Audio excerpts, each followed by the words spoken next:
تازہ ترین ویڈیوز کے لیے چینل کو سبسکرائب کر کے بیل آئیکن اور آل نوٹیفیکیشن پر کلک کریں تاکہ آپ کو ملے ہر اپڈیٹ سب سے پہلے۔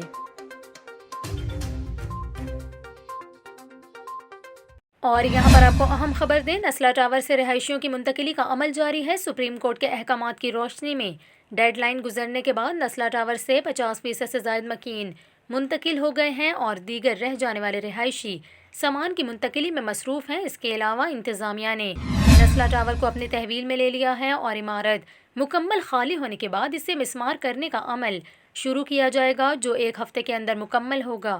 دوسری جانب نسلا ٹاور کے متاثرین نے معاوضہ دینے کا مطالبہ کرتے ہوئے کہا کہ عدالت نے بلڈر کو ادائیگی کا حکم دیا تھا، لیکن کسی نے ابھی تک ادائیگی کے لیے رابطہ نہیں کیا۔ واضح رہے کہ سپریم کورٹ نے نسلا ٹاور کو بارود سے گرانے اور عمارت کے مالک کو متاثرین کو رقم دینے کا حکم دیا ہے۔ عدالت نے حکم دیا کہ اگر عمارت کا مالک رقم نہ دے تو کمشنر کراچی اس کا پلاٹ بیچ کر رقم دلوائیں۔ دوسری جانب سپریم کورٹ نے ریلوے کی زمین پر قائم بلڈنگ تجوری ہائٹس کو گرانے کے لیے 4 ہفتوں کی مہلت دے دی اور متاثرین کو 3 ماہ میں رقم واپس کرنے کا حکم دیا ہے۔